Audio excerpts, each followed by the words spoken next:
everybody for sticking around while we made the transition.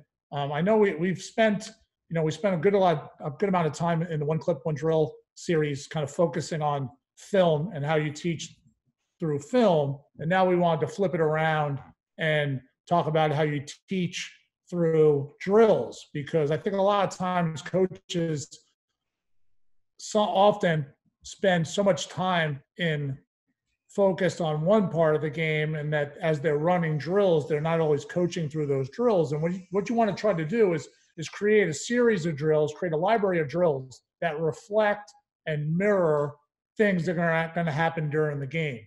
A, it's relevant. B, it'll give guys confidence to do it at 3/4 speed or without someone chasing and slashing them, so that when they go to execute it during the game, in their mind and in their heart and in their poise, they've already been there. So in all of our other webinars from a defensive standpoint, we focused on a lot of sliding and recovery and off-ball work.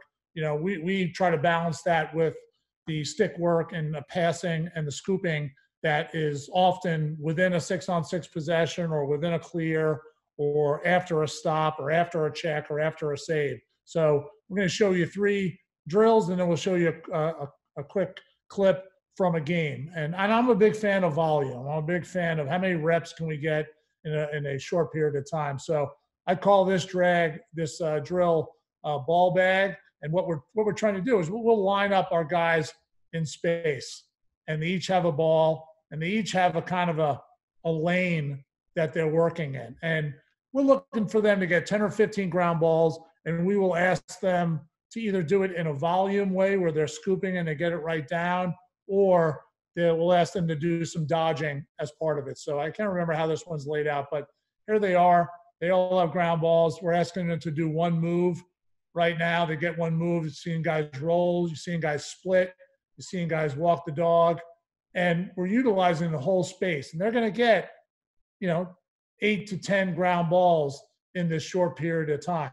And we're maximizing our space, and they're getting their ground balls in the area where they're going to consistently get ground balls. And so again, it develops a confidence, it develops a comfort level, it develops, and again, I'll tell them to go, hey, let's go 50% speed, let's go game speed, let's go 25% speed. I want them to mixing technique and poise and conditioning and repetition all in one. So this is, they'll go and we'll have, they'll get to the midline. Now they're going to come back, and we're going to ask them to do a double move.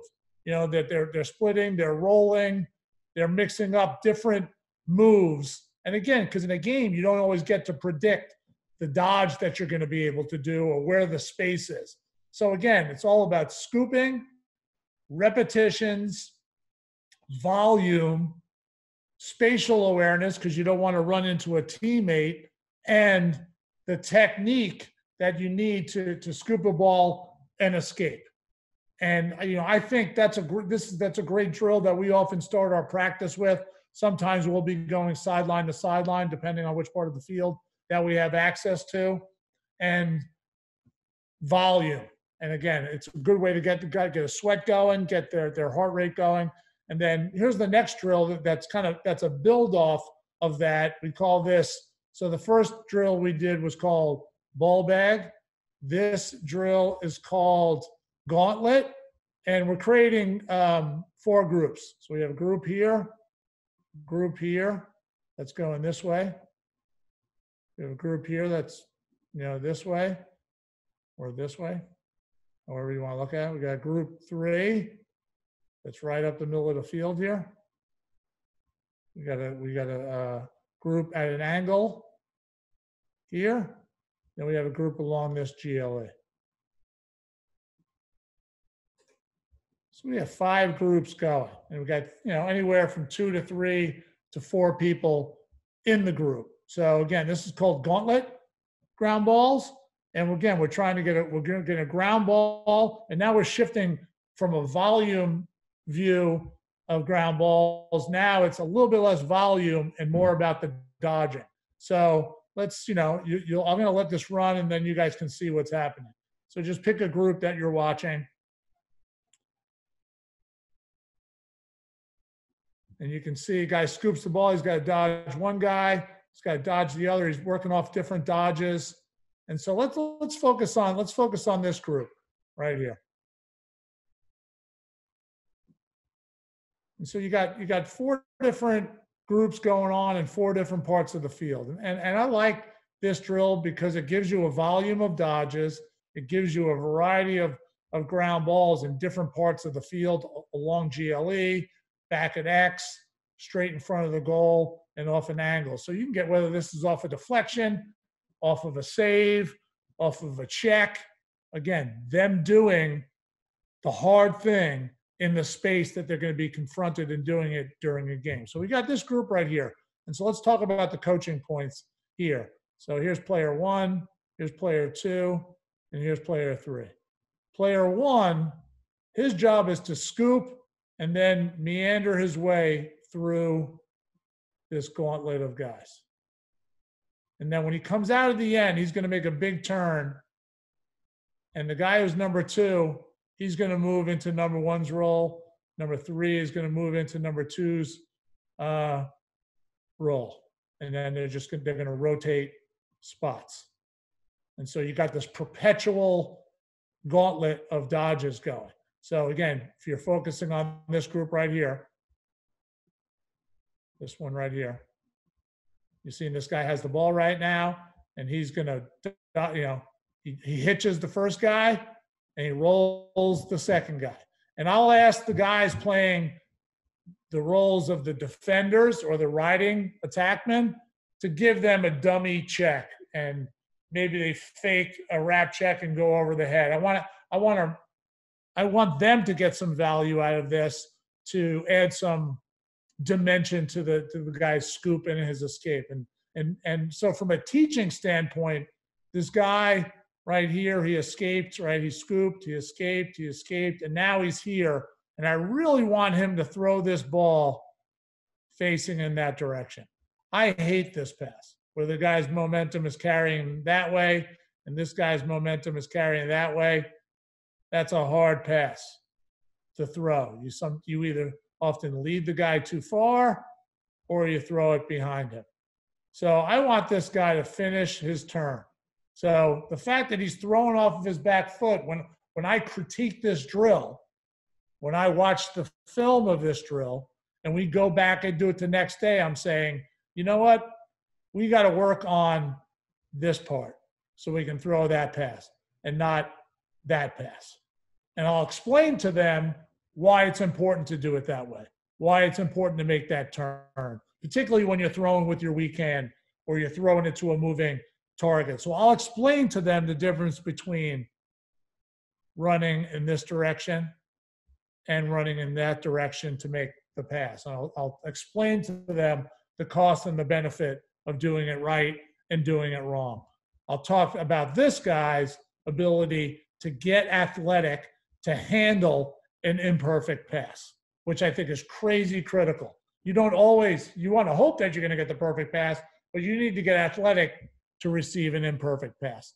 So I'm constantly critiquing during this drill. And then the last thing from a teaching standpoint, is I'll expect each of these guys in this drill to challenge each other to do it correctly so that you can get this peer-to-peer coaching where he's coaching him and he's coaching him and they're both coaching this guy and he's giving them feedback back to him. I want this repetition. I want this constant feedback. I want them to develop the habit that they're hard on each other, not personal. And I always say, hey, you might not like the messenger, but listen to the message, particularly if it has validity and helps our whole team. And so each guy will go 2 or 3 times, and then we'll rotate positions. We'll blow a whistle. This group will go here. This group will go here. This group will go here. This group will go here. And now they're all going to get scoops and escapes and passes and lots of repetition. And we'll do this. Hey, let's do this 50%, focus on technique. Let's do this at game speed and crank them out. So, and we may have these guys do things that maybe our future opponent has a bunch of attackmen who run and are always throwing wrap checks and going over the head. we'll have all these guys do wrap checks and go over the head. So that's a great drill that we build off of here. And I'll let this run a little bit, and you can see it. And now we're practicing these passes that we need to make. You know, the last drill that we do, if you look at this as a buildup, we call island ground ball. So the first drill was ball bag. The second drill was gauntlet, where they're going through the people checking them and making the escape pass. And now this is an island clear drill. And we'll do this a variety of ways with a variety of groups. But we got, in this group, we got 1, 2, 3. I can't remember if this is a 5-person drill or not. I guess I'll know here in a second. But we'll start with a pass, or a shot, excuse me. Shot from in front of the goal. And what we're looking for is we can mix up, we can have the goalie create a ground ball. We might not have a goalie in this drill. We might just have a defenseman who's playing the role of the goalie. So a couple of things that are happening. We're looking for spacing of our guys. So, you know, banana cut, you know, breaking up field, breaking to space. So we'll practice some of the patterns of our clear. It'll typically start with a ground ball or a rebound. And now we get some of the passes that we're going to be able to execute or need to execute within a clear. But before they leave, we'll do it a ways where a ground ball might be created. And so we get into the habit, you know, creating a ground ball right in the front porch or right off to the side. You know, some of the ground balls we just worked on in the gauntlet drill.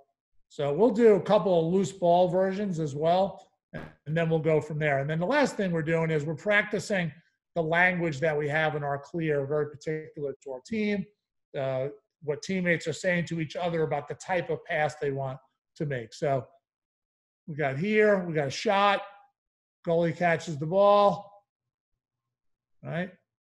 Excuse me, you know, he throws it to the side, the ball is now here. And you can see we've gotten out to our spots on the field within our clear, you know, nice and wide, and we kind of go from there. And then we, you know, the goalie or the guy playing the goalie position is going to be communicating. This is the guy who has the ball right here. He's going to tell him what to do with the ball. So he gets out there, he rolls back, throws it, cross-field pass. Now the ball's here. He carries it. He carries the ball up, throws the ball upfield. And now we got a series of passes across the middle of the field. Ball gets thrown back. And we get some of the balls now back with the guy playing the goalie position again. Remember, this is a defenseman. You know, you can have a real goalie. And now we've crept upfield, and you can see the people who are involved in the clear right now. Can't see everybody, but you can see now the goalie's going to make a series of other decisions with the ball. He throws it again, and now we're carrying it upfield, and we throw a pass over the midfield line. And now your next group is ready to go. These guys clear.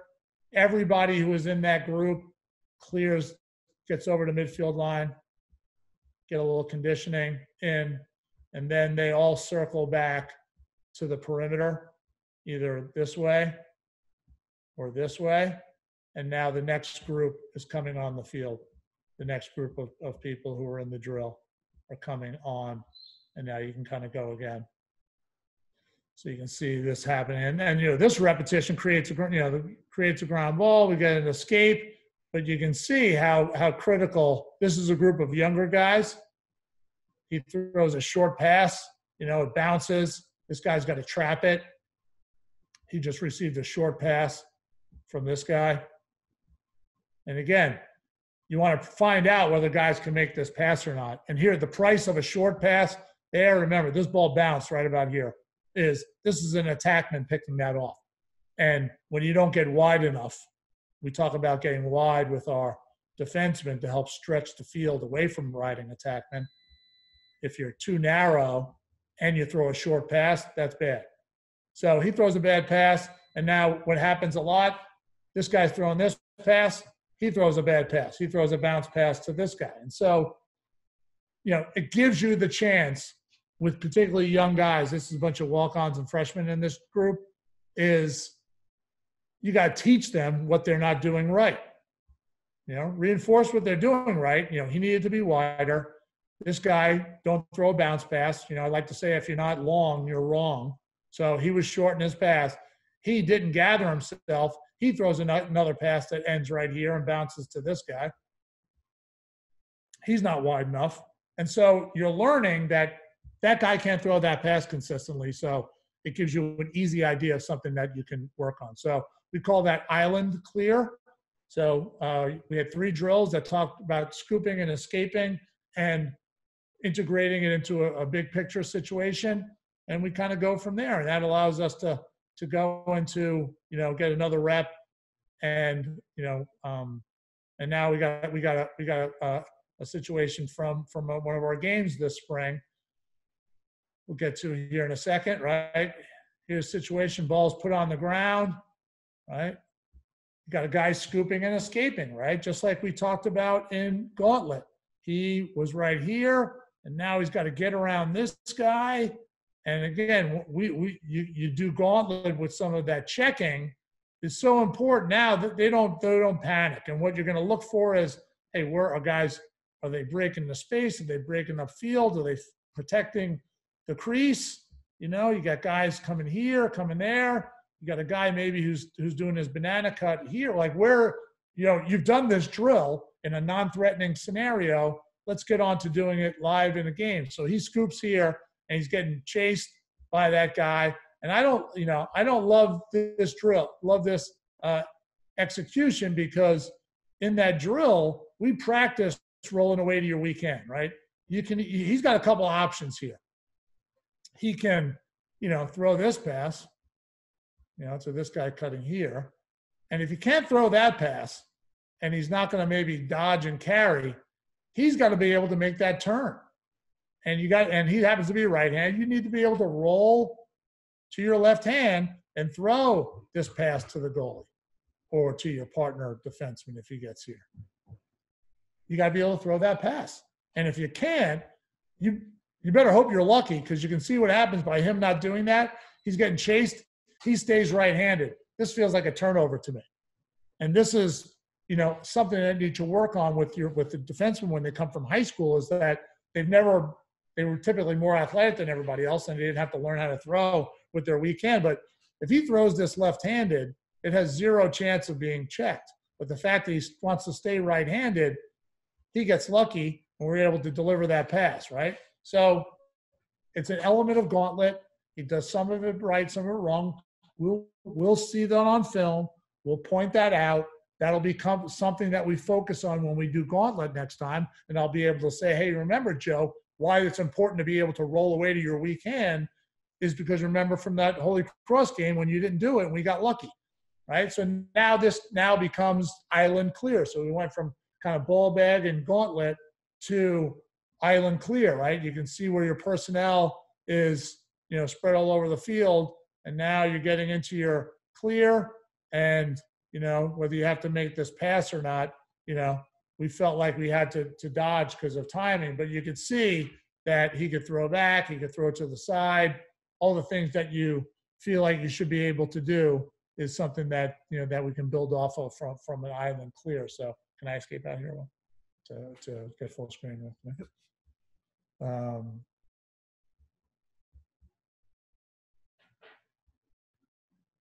So, listen, we appreciate you guys coming. We hope that you're finding value in these drills. I know we really enjoy doing them. And if you have questions, please type it in right now in the chat feature. But, we're finding out, we're obviously keeping our skills fresh by doing not just sessions with our players, but sessions with you all, and putting them up on our YouTube. It's helping us. So we appreciate all the great feedback and all the questions and all the comments that we're getting. Feel free, for the things that you believe in or if you think that your team can get value from, feel free to share anything that we're doing. Feel free to forward when we post these, we record all of these and put them on our YouTube channel.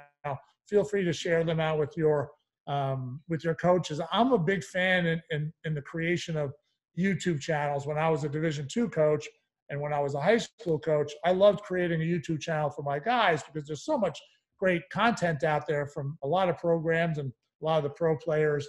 And that's a great way to drive your players and your coaches and sometimes your parents to a dedicated headquarters of, hey, we should watch this. You can add games, you can add PLL games, you can add college games, you can add homework and things like that. It's a great way to keep them engaged with what you're trying to share. And it's also a great way to create a library of drills that either you might want to try, or if you're a program that shoots its own drills, you're helping to create a culture of perpetuity that as your guys graduate, some percentage of your population is already